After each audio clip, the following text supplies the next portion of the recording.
Cindy 帶你睇灣區生活好 easy。大家好啊，我係 Cindy。咁今日咧帶大家嚟到咧中山嘅3K 村啦。咁相信咧唔少嘅香港朋友都會知道3K 村呢個景點啦。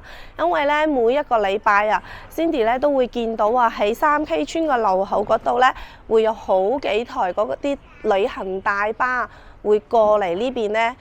俾啲團客過嚟食飯啊，行一行嘅。咁點解今日 Cindy 帶大家嚟到呢度呢？係因為我覺得呢，如果以前冇嚟過呢邊嚟玩嘅，咁今次呢 Cindy 帶你行一行。如果週末你哋有時間 ，Cindy 都非常推介你哋過嚟行行嘅。因為喺呢邊嘅話，生活呢係非常之悠閒。咁你行喺呢度嘅話呢，會有一種呢，你去到麗江古鎮嘅差唔多嘅感覺嘅。咁好，事不宜遲，我帶大家入去睇睇先。好啦，咁依家過到嚟呢邊呢，就係啱先出嚟嗰度對面呢，就係市場啦。咁市場嘅話呢，大家會見到啦，下邊有一個3K 市場嘅大門口嘅右手邊係有一個紅記麵館嘅。咁2樓嘅話呢，係有一間呢3K 酒樓。咁兩間嘢係唔同嘅喎，上面呢係食飯又得啦，飲早茶又得啦。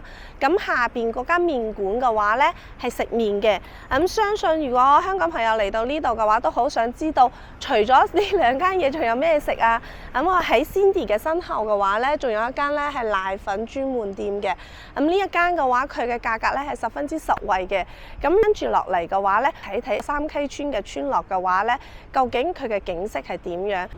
我哋咧依家行喺村落呢度啦，咁我見到咧呢度都有嘢食噶喎，原來有林記雞煲啦，前邊咧仲有一間咧係食咩啊？家廚小院啊，喺呢度入去嘅。咁其實3K 村咧喺中山嚟講咧，入邊咧係有相當多嘅一個美食嘅。咁其中仲有好多咧係高端飲食嚟嘅喎，即係嗰啲私宴啊。咁唔少嘅老闆啊，平時夜晚呢度都好多人過嚟食嘅。咁我哋再向前行一行先。我哋呢度行翻入去嘅話，嗰度前面嗰一條街嘅話都係食嘅。陣間我哋都會行過去。咁呢邊嘅話呢，除咗食嘅嘢，佢仲有一啲軟裝公司嘅。咁呢啲軟裝公司呢，佢一般呢都係設計師自己開嘅個人工作室嚟嘅。佢哋設計啲嘢呢比較有個人嘅風格。咁想要一啲比較有個人風格嘅設計嘅話，都可以嚟3K 村呢度玩一玩。因為呢邊嘅設計師嘅話係比較有個人 feel。咁我哋再行前啲去嘅話呢。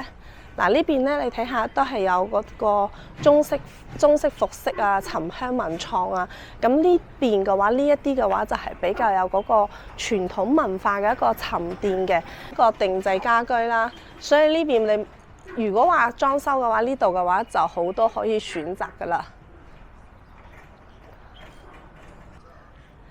3K 村咧，佢咁多人過嚟打卡咧，都係因為咧，佢呢一邊嘅話，佢嘅一個建築嘅風格，係比較有特色嘅。大家可以喺度行喺呢度嘅話，你覺得好似穿越咗時光咁樣。特別係呢啲路啊，一般都係咁樣嘅一啲比較有凹凹凸凸嘅咁樣嘅一個道路，所以行喺呢度嘅話，你不自覺咧就會覺得好似回到嗰過去嘅時光咁樣。好似呢一間咁樣嘅話呢，你睇下佢個大門啊，同佢啲設計係保留咗落嚟。雖然佢依家係有啲舊啊，但係呢，政府係唔允許佢去推倒重建㗎，因為呢一啲嘅話都係目前嚟講比較稀有嘅一啲建築嘅，咁所以都要保護翻落嚟。咁中意着旗袍嘅朋友就有福啦！呢一邊嘅話呢，都有不少嘅呢啲呢，係一啲唐裝啊，同埋一啲旗袍嘅一個設計嘅一個個人工作室嚟嘅，咁都係比較有設計師嘅一啲個人風格嘅。哇！呢條街啊，仲有唔少嘅咖啡館啦，同埋買衫啦。哦，呢度有一花尋，呢一個品牌呢。Cindy 係佢嘅擁躉嚟嘅，我唔知道呢度幾時開㗎，我依家先發現。咁呢一間嘅話呢，佢呢一個嘅設計風格呢，都係以一個呢比較傳統嘅一個旗袍風格啊。咁佢嘅質地咧係一個以面料為主嘅麻面啊，我都買咗好多套益花尋嘅呢個品牌嘅衫啦，着起身嘅話非常之透氣嘅。不過佢咧就因為純棉啦，佢有少少會縮水嘅。呢一個咧，但係佢嘅舒適性咧係十分之高嘅喎。我都唔知呢度開咗一間啦，以後我可以過嚟行一行啦。好，咁我哋再向前行。呢一間啊，蘭亭茶聚啊，入邊咧係可以飲茶啦，同埋咧佢都有可以食飯嘅。入去嗰個坐喺呢度食飯嘅話，我諗嗰個感受咧都係唔錯嘅。大家可以睇下，係咪好有嗰個世外桃源般嘅感覺啊？好似你喺一個古鎮入邊生活咁樣，會令你咧身心啊得到一個放鬆。如果喺呢度食個飯或者 high 個 tea 嘅話，坐喺呢度望住出邊比較古老嘅一個建築嘅話咧，咁個心情咧不自然咧，你個會放慢少少，會沉澱翻落嚟，平靜翻落嚟。蘭溪呢度都係食飯嘅。蘭溪嘅話咧，之前 Cindy 都有嚟過。咁 Cindy 嚟嗰下咧係公司嘅一個團建嘅。呢度嘅話咧，佢嘅建築咧都係相對咧比較有特色嘅，同埋喺呢度咧你 high tea 又係 OK 嘅。呢度咧都好多選擇嘅。咁佢每一日咧佢都會有唔同嘅清單出翻嚟。佢呢度有呢個係下午茶啦，呢一個咧係今日嘅餐單啦。咁佢每一日寫出嚟嘅餐單咧就係佢今日比較推出嘅一個特色嘅風味嘅小菜嚟嘅。每一日佢嘅清單都會去更改翻嘅。呢一間三板咖啡嘅話咧，係比較出名嘅。而家咧係晏晝嘅差唔多5點鐘啦。大家見到啦，呢一個小院嘅話，佢係冇咩陽光噶啦。但係咧，你坐喺呢度嘅話，你會感受到比較悠閒嘅一個活動同埋心情啊！大家可以見到依家咧都係唔少人喺度 high 緊 tea 嘅。呢一間嘅話係呢一邊嘅話咖啡嚟講比較出名嘅。我哋再向前再睇睇。我哋咧喺蘭溪呢邊上嚟，啱先蘭溪嗰度咧就係食飯嘅一個地方啦。佢最主要咧都係做私宴㗎嚇。我哋再上翻嚟嘅話咧，嗰邊咧較多嘅食肆啦。呢一邊嘅話，我見到咧都係好多食嘅嘢㗎。入邊仲有一間嘅，仲有一間樓蘭。樓蘭咧都係食飯㗎喎。呢一邊嘅話咧，佢都係有一啲比較有特色嘅餐飲店嚟嘅。大家都可以見到啦，佢呢一邊嘅話咧，無論佢嘅綠植又好啦，定係佢嘅建築風格，佢每一間都會有自己嘅院子。然之後啲院子咧，佢都會裝飾得非常之靚嘅，就好似一個世外桃源般啦，好似古鎮入邊嘅啲小院入邊嘅感覺。呢邊咧係中意食香辣嘅朋友嘅話，我諗呢間咧應該係非常之唔錯啊。同埋咧，佢入邊呢一度嘅話咧，佢嘅院子個佈置啊，都係十分之唯美啊，好靚啊！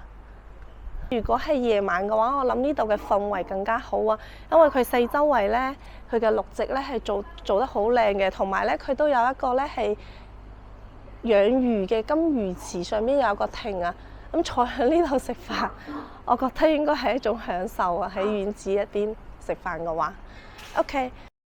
啱先我哋睇完呢一條街嘅話咧，幾乎咧都係以食肆啦，同埋咧有家居啦，仲有賣衫啦。我哋再行上去嗰邊睇睇先。我哋依家睇到啦，呢度有個指示牌啊。我哋向左手邊呢邊行嘅話咧，依家我睇到啦，有食嘅，然之後有書屋啦。佢呢一邊嘅話更加悠閒。如果話想睇書啊，或者做一啲手工嘅，咁呢邊應該有非遺手工坊啊。如果對非遺呢一 part 比較感興趣嘅朋友嘅話，都可以過嚟望一望嘅。三溪村呢邊嘅話，其實長體都畫咗唔少呢啲比較有特色嘅3K 嘅一啲介紹嘅文化嘅。所以呢個咧，亦都係成為三溪村呢個村落嘅一大特色嚟嘅喎。我哋向前再行一行。咁依家行過嚟咧，左右兩邊原來係同一間食肆嚟嘅。咁呢個都係一個比較有特色嘅一個小院嚟嘅。食飯嘅話喺院子食都係比較愜意嘅一個體驗嚟嘅。佢就出邊推出咗有特惠嘅套餐喎。你睇下，3到4人套餐嘅話呢，米飯啦、茶位啦、紙巾啦，咁包埋嘅。我覺得呢個價格嚟講都算 OK 啦。因為本身呢，如果你喺呢邊食飯嘅話呢，都係算係一個享受環境嘅一個高端嘅一個食飯嘅體驗嚟嘅。咁我哋再行一行啦。然之後我哋再過嚟嘅話，呢度有間呢，原來係香水文化體驗館嚟嘅。不過依家未開啊，迪拜嘅香水體驗館呢一個有一個係。OK， 我哋再向前望一望。呢度係一間肉鋪賣翡翠啊。咁行響呢度嘅話，成條路望過嚟啊，係十分之靚㗎。無論係向前望啊，定係向後望，所以行喺呢度嘅話呢，基本上呢就係一種非常放鬆嘅一種狀態。咁有一啲風啊咁吹埋嚟，同埋一啲落日嗰啲陽光灑埋嚟呢，係好靚嘅。咁大家可以睇下呢度兩邊嘅景色呢，都係相當唔錯嘅。無論你企喺邊一個角度呢，我諗影出嚟嘅相呢，都係非常之靚㗎。咁呢度嘅話呢，基本上過嚟3K 村報團嘅都係喺呢間食飯㗎啦。呢度有功夫茶，咁呢度呢都係有買茶器嘅。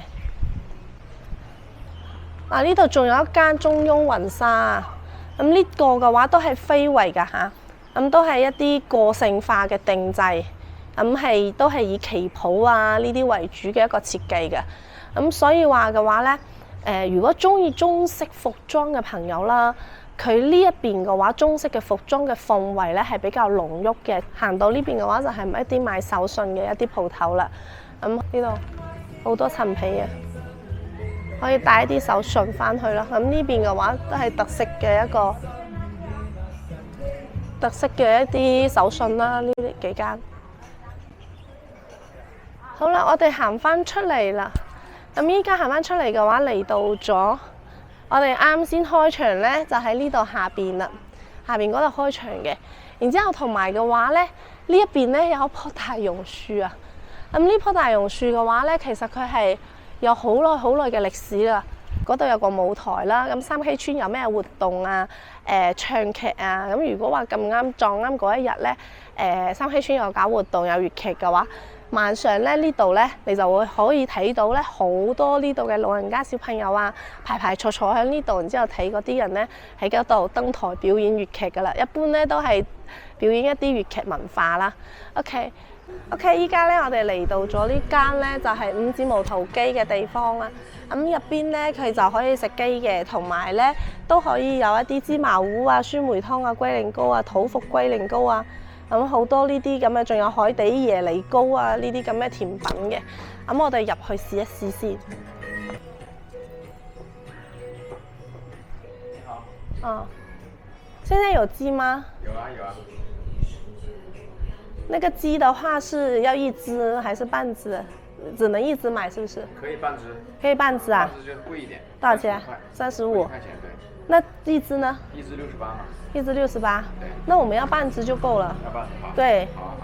然後，在這裡吃。對。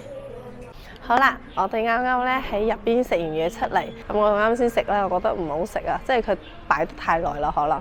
Cindy係唔推薦大家嘅，大家可以避個雷咯。我啱先食到咧個味道都係麻麻地，同埋咧佢老細推薦我哋飲嗰個無添加飲品啊。Cindy 都試咗，咁依家係買一送一啦，但係嗰個味道一樣都係麻麻地嘅咋。